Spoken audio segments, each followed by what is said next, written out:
Hello guys, welcome to our channel education planet. मैं हूँ कमला टोपनो और आ गई हूँ न्यू वीडियो लेकर के changing nature of public service को, जो कि हमारा सेकंड चैप्टर का सेकंड पार्ट है। फर्स्ट पार्ट मैंने सेकंड चैप्टर का आपका करा दिया है, अभी मैं सेकंड पार्ट कराने वाली हूँ, ठीक है, जो पब्लिक सिस्टम मैनेजमेंट का सेकंड चैप्टर है। तो चलिए शुरू करते हैं। जैसे कि आप जानते हैं 1918 के टाइम पे जब राइट थिंकर आपके फ़िलासफ़र और थियोरिस्ट के पब्लिक सर्विस अवेलेबल कराने में स्टेट और एडमिनिस्ट्रेशन के प्राइमेसी की क्रिटिसिज्म की थी, उस टाइम के जो वेलफेयर स्टेट का बेस और पब्लिक सर्विस जो अप्रोच था उसको चैलेंजेस दिया गया था। वो मार्केट के जो कॉम्प्रिहेंसिव उसके मार्केट का जो कॉम्प्रिहेंसिव डिटेल्स था, रोल था, वो स्टेट और एडमिनिस्ट्रेशन के रोल को कम करने को लेकर डिफेंड किया करते थे। स्टेट वर्सेस मार्केट एफिशिएंसी जो था उसको लेकर के हमारे गवर्नमेंट एक्टिविटीज़ में जो ग्रोइंग मैनेजमेंट ओरिएंटेड एटीट्यूड था वो और जो ढेर सारे सोशल इकोनॉमिक्स प्रॉब्लम्स थे, जैसे इशूज़ थे, उसके लिए प्राइवेटाइजेशन एक बेनिफिट के तौर पर इजी वे था, जिस पर पब्लिक एडमिनिस्ट्रेशन थियोरिस्ट में पॉपुलैरिटी हासिल की। फ्यूचर को इसके अकॉर्डिंग जो रिलेटिवली आपको लेस रोल वाले गवर्नमेंट, रिलेटिवली ज़्यादा रोल वाले मार्केट और नॉन प्रॉफिट ऑर्गेनाइजेशंस और पब्लिक सर्विस अवेलेबल कराने में ज़्यादा पब्लिक प्राइवेट पार्टनर्स पेंटेड की जा रही हैं। इस न्यू थॉट प्रोसेस में जो फिट बैठता है वो उसको यूनाइटेड स्टेट के main accounting person David walker का स्टेटमेंट है कि एडमिनिस्ट्रेशन एक बर्निंग प्लेटफॉर्म पर है और बिज़नेस में रॉयल्टी एक्सेप्ट करने के लायक नहीं है। यह जो लैंडस्केप है इसे पुराने से न्यू वर्क को पूरा नहीं किया जा सकता और इससे पार्टनर्स को सिटीजन्स के एक्शन के नए इंस्ट्रूमेंट पर उनके नीड्स तक पहुंचने का वे आउट मिला। ऑर्डर्स की जगह गवर्नेंस में मार्केट ओरिएंटेड स्कोप अब ग्लोबल लैंडस्केप में आ चुका है। पब्लिक मैनेजमेंट को ज़्यादा प्रोडक्शन और कंपटीशन बनाने और साथ ही साथ सोर्सेस के लेस सोर्सेस वाले जो वर्ल्ड में ग्लोबल प्रेशर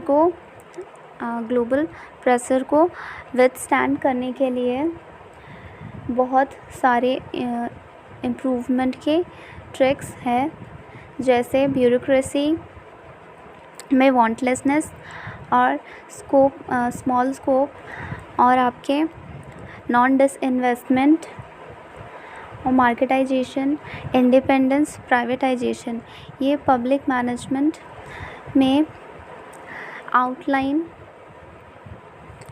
और पॉलिटिक्स और टेंडेंसी को जो इसको लेकर के नोटेबल है और चेंजेस लाएगी।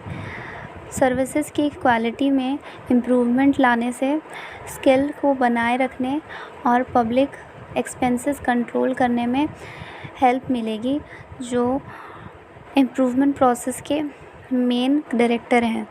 इम्प्रूवमेंट के इन टाइप्स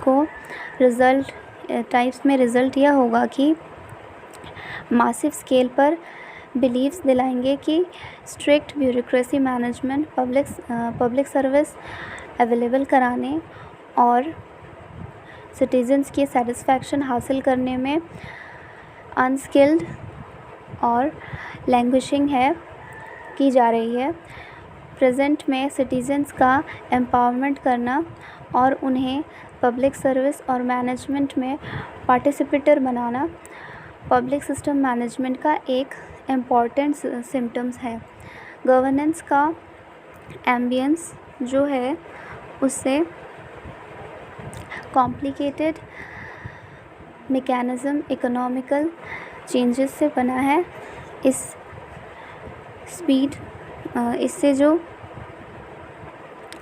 आपका फास्ट मूविंग चेंजेस ने पब्लिक सर्विस मैनेजमेंट के लिए कई चैलेंजेस खड़ी की।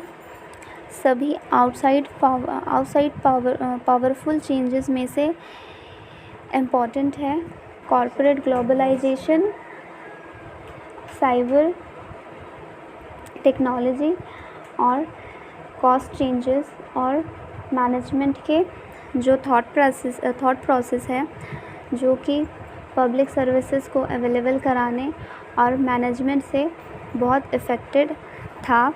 इस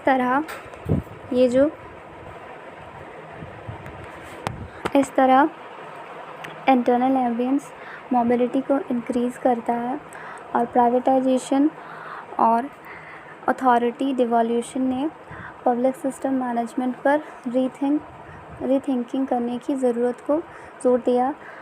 इंटरनल और एक्सटर्नल एम्बियंस में इस बड़े चेंजेस ने प्रोफेशनल मैनेजर्स के जो नीड्स है उस पर जोर दिया, जो टेक्निकल, कॉन्स्टिट्यूशनल और लीडरशिप की कैपेबिलिटी से 21st सेंचुरीज़ के गवर्नेंस को चैलेंजेस को फेस कर सके। ये कैपेबिलिटी सभी सेक्टर्स में ज़रूरी थी, जैसे government institution, non profit organisation और प्राइवेट सेक्टर।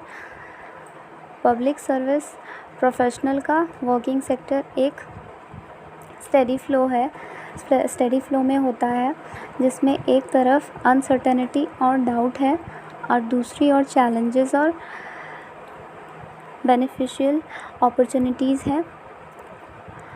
लीच और फेनल 2001 के आज के वर्किंग सेक्टर की 6 कैरेक्टरिस्टिक की पहचान की, जैसे फ्लैटर ऑर्गेनाइजेशनल हायरार्की और इसको लेकर के आपका massive downsizing of permanent workers, a post union bargaining environment and virtual organisation. इन चेंजेस ने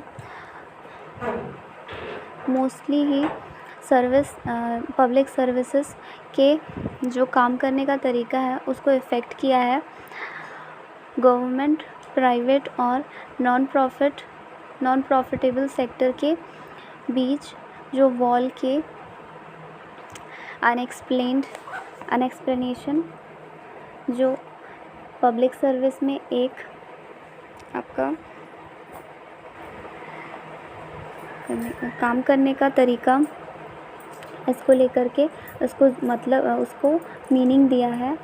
अब पब्लिक सर्विस का मीनिंग सिर्फ एडमिनिस्ट्रेशन के द्वारा काम करना ही नहीं, यह नॉन प्रॉफिट ऑर्गेनाइजेशन और प्राइवेट सेक्टर्स को भी उसी तरह इंक्लूड करता है। पब्लिक सर्विस को लोगों का इंस्टॉलेशन के तौर पर देखा जाता है, जो सिटीजन्स को सर्विस प्रोवाइड कराता है और ऑल पीपल इंटरेस्ट को इन्हेंस करता है और बेटर रिज़ल्ट को एक्सेप्ट करता है। ट्रेडिशनल पब्लिक सर्विस के जो डिटेल्स हैं, कैरेक्टरिस्टिक्स, यह है कि वो एंटरप्रेन्योर पर बेस्ड इकोनॉमिक के नीड्स के हिसाब से पैदा हुई थी।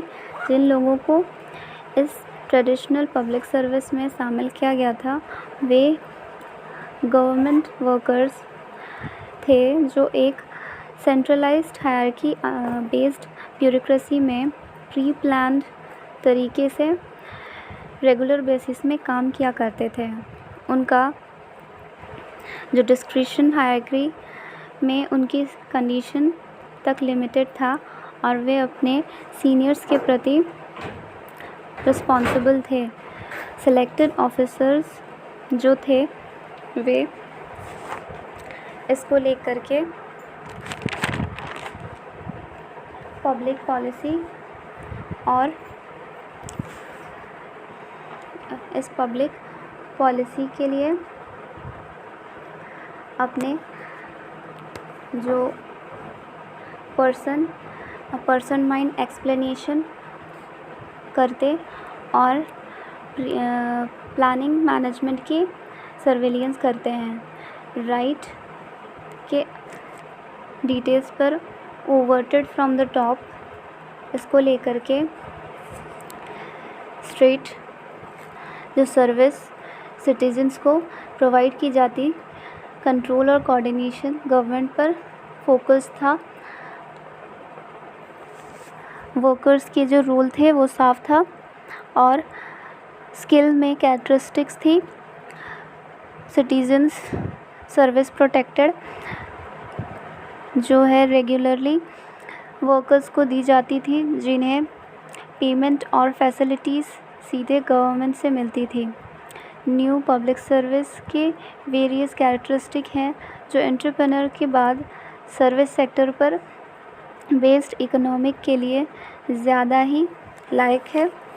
जैसे ब्यूरोक्रेसी ख़त्म हो रही है और लीडरशिप में सबके पार्टिसिपेटर वाला स्ट्रक्चर ज़्यादा ही बेहतर तरीके से आ रहा है।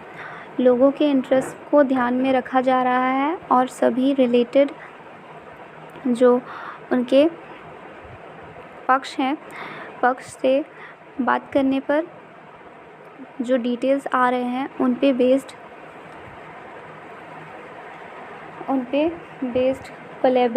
कोलैबोरेटिव जो उनके बेस्ड कोलैबोरेटिव प्रोसेस को अपनाया जा रहा है। एम्पावर्स एडमिनिस्ट्रेटिव ऑफिसर्स के डिसीजंस अब भी है लेकिन इसको लेकर के जो लिमिटेशन है उसमें वे पीपल से चुने हुए पॉलिटिशियन और एडमिनिस्ट्रेटिव ऑफिसर के ज़रिए मिस्टेक होने पर पीपल्स के प्रति आंसरेबल है। वर्कर्स की जॉब के लिमिटेशंस में इलास्टिसिटी है और कैपेबिलिटीज़ में वेरियसनेस है। पुराने ढर्रे से न्यू वे ऑफ स्टाइल या फिर आप कह सकते हो करने का तरीका जो है उसको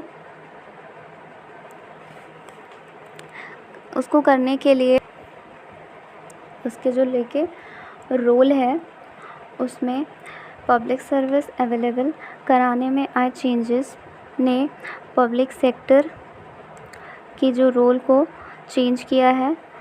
हेल्प और स्किल पर जोर दिया है इंस्टेड हायरार्की और कंट्रोल के। इन चेंजेस के जो पर्सपेक्टिव है इसमें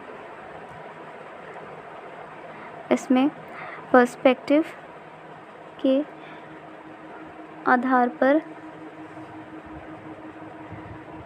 इसमें पर्सपेक्टिव में मैनेजमेंट के चैलेंजेस को समड अप किया गया है और इसके थ्रू वे पहले टाइम से वेरियस और सिमिलर दोनों ही हैं। ओल्ड टाइम्स के बहुत से इफ़ेक्टिव कॉस्ट में से जिनमें शामिल इंक्लूडेड है स्किल इकोनॉमी और इसको इकोनॉमी को लेकर के न्यूट्रलिटी और वर्क का एग्जीक्यूशन भी इम्पोर्टेंस है। साथ में सिटीज़नशिप, लोगों का इंटरेस्ट, प्रिंसिपल्स, ट्रांसपेरेंसी और रिस्पॉन्सिबिलिटी के जो कॉम्प्रिहेंसिव है उसको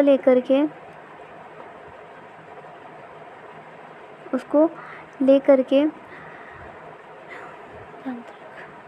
इसमें आपके मूल्यों के सिमिलैरिटीज़ और रिस्पॉन्सिबिलिटीज़ पर न्यू टाइप से जोर दिया गया है। हायरार्की बेस्ड डायरेक्टर और कंट्रोल के स्ट्रक्चर से जो मैच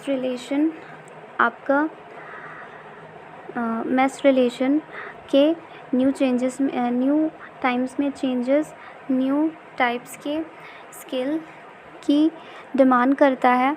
पुराने से न्यू के पब्लिक सर्विस के सीरीज़ चेंजेस ने गवर्नमेंट के जो रोल को चेंज किया है और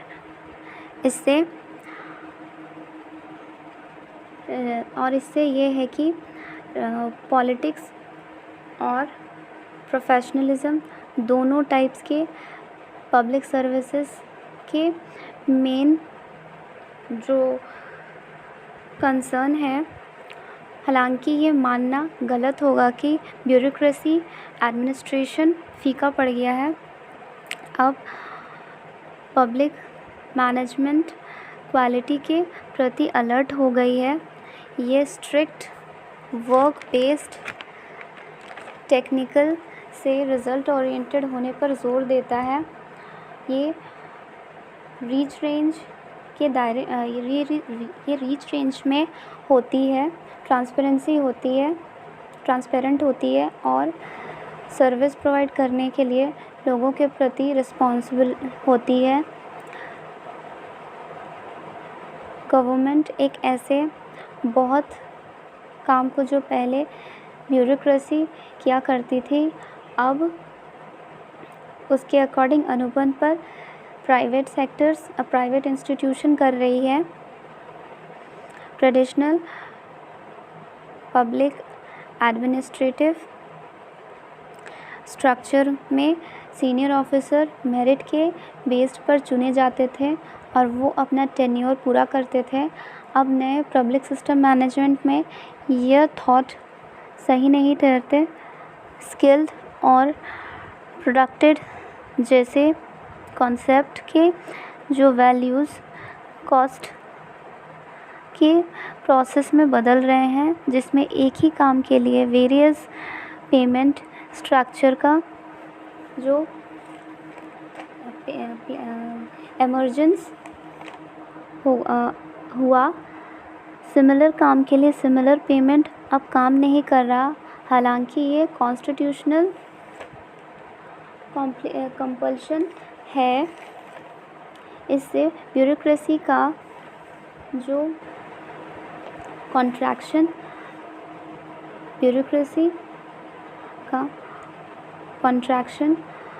जैसे कॉन्सेप्ट्स लाए हैं और काम को और भी लेस कॉस्ट इफ़ेक्टिव के कंटेक्स्ट में देखा जा रहा है। लेस कॉस्ट के साथ प्रोडक्शन ही अब पब्लिक सर्विस प्रोवाइड करने का मासिव स्केल बन गया है। पब्लिक और प्राइवेट सेक्टर के बीच जो ब्लर्ड लिमिटेशन भी ब्यूरोक्रेसी में चेंजेस को कंट्रोल कर रही है। उनसे उम्मीद की जाती है कि वो सिर्फ एडमिनिस्ट्रेटिव की ही नहीं बल्कि हमारे जो गाइड हैं और एंटरप्रेन्योर के रोल को भी सैक्रिफाइस दे। पब्लिक सिस्टम मैनेजमेंट बदले हुए कॉन्टेक्स्ट में प्रायोरिटी देता है। पॉलिसी को एक्टिविटीज़ से अलग करना और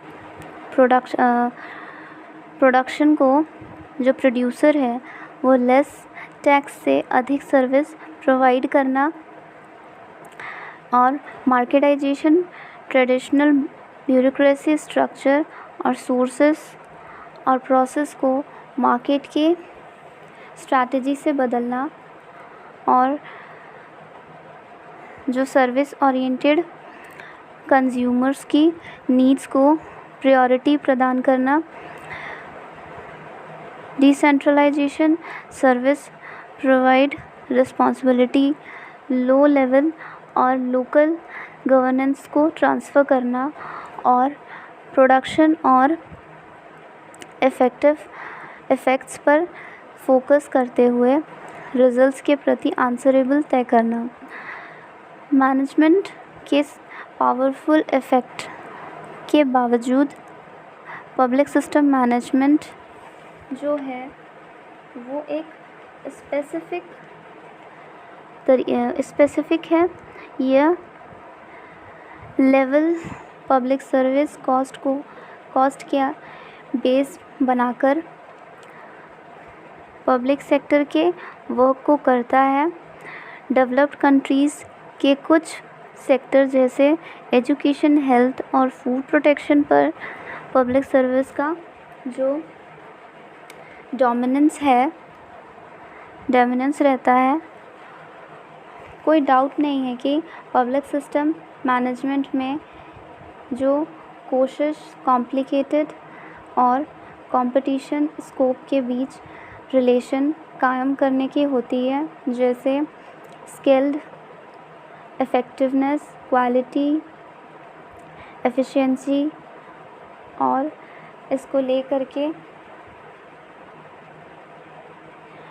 किसी के भी तरफ ना बोलना, और responsiveness. Public system management changes की प्रोसेस में है और पब्लिक सर्विस से उम्मीद की जाती है कि वो न्यू टाइप्स के कामों को न्यू टाइप्स के मैनेजरियल और फाइनेंशियल स्किल्स से करे। भारत में 10th 5-year प्लान 2002 to 2007 में एडमिनिस्ट्रेटिव सर्विसेज में इम्प्रूवमेंट के लिए 10 न्यू चैलेंजेस एक्सेप्ट की गई, जिसमें था आपका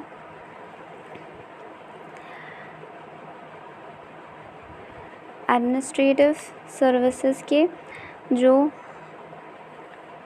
डिटेल्स हैं उसमें आप ये कह सकते हो कि इसमें एटीट्यूड टुवर्ड डिसीज़न मेकिंग है और अ मोर स्ट्रैटेजिक और रिज़ल्ट ओरिएंटेड है, जिसमें एफिशिएंसी, इफ़ेक्टिवनेस और सर्विस क्वालिटी भी आते हैं।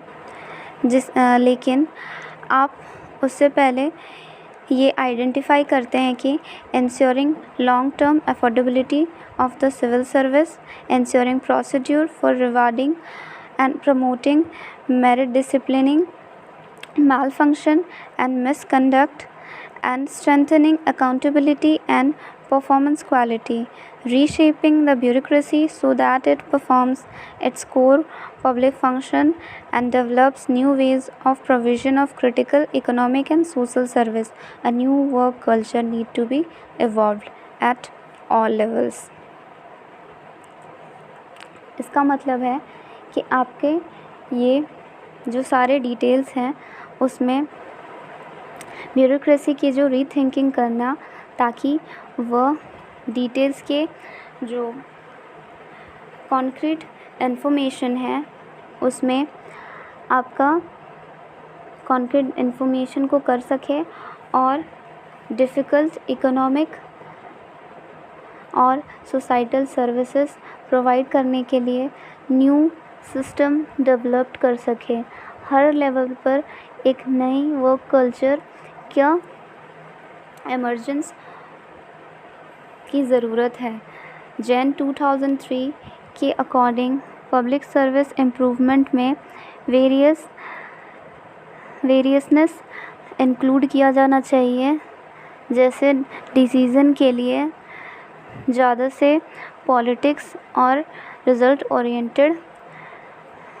और मैंने आपको पहले भी बताया था कि एफिशिएंसी, इफ़ेक्टिवनेस और सर्विस क्वालिटी, जिसमें आपका आता है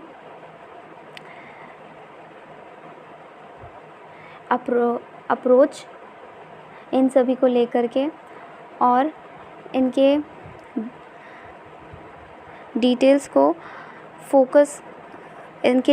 को जो है replacement of highly centralised organisational structure with centralised management environment, integrating with the new local government institution where decisions or resource allocation and service delivery are taken close to the points of delivery. Flexibility to explore alternative to direct public provision which might provide more cost effective policy outcomes, focusing attention on the matching of authority and responsibility as a key to improving performance, including mechanism of explicit performance contracting, creating of competitive environments within and between public service organization, strengthening of strategic capacity at the center to steer government to respond to external changes and diverse interest quickly, flexibly, and at least cost. Greater accountability and transparency through requirement to report on results and their full cost, and service-wise budgeting and managing system to support and encourage this thing.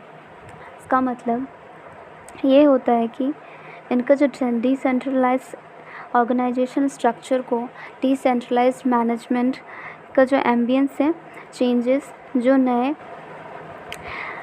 Local governance के institution से maintain हो, जहां decision और sources का allotment और सेवा प्रोवाइडेंस को service centre के नज़दीक ले जाया जाता है ताकि जल्द से जल्द अच्छा काम हो सके, और डायरेक्ट पब्लिक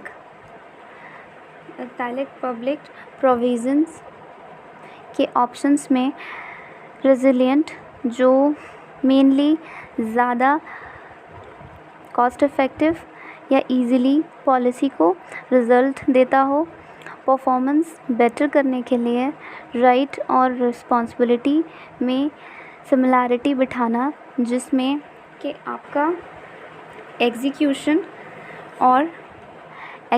एग्जीक्यूशन को ले करके रिलेटेड जो है डिटेल्स कॉन्ट्रैक्ट के मैनेजमेंट शामिल हो, पब्लिक सर्विस ऑर्गेनाइजेशन के बीच और उनमें कंपटीशन एम्बियंस का बिल्डअप, सेंटर में जो स्ट्रैटेजिक कैपेबल को स्ट्रॉन्ग करना, जिससे गवर्नेंस आउटसाइड चेंजेस से वेरियस पॉइंट ऑफ इंटरेस्ट पर प्रोसेस कर सके और उसके अकॉर्डिंग रैपिड रेजिलिएंट और इकोनॉमिकली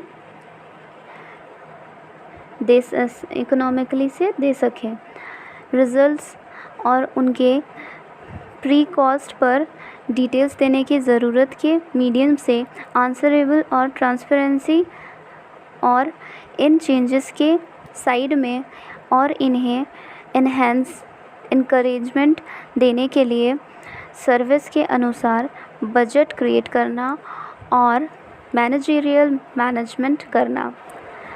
सो गाइस, मैंने इस चैप्टर में आपको सेकेंड चैप्टर का पार्ट 2 पढ़ा दिया है। इस चैप्टर में आपने देखा कि changing nature of public system management में जो भी डिटेल्स दिए गए हैं उनके बारे में मैंने आपको डिटेल से पढ़ा दिया है। उम्मीद है कि आपको ईज़िली समझ में आ रहा होगा।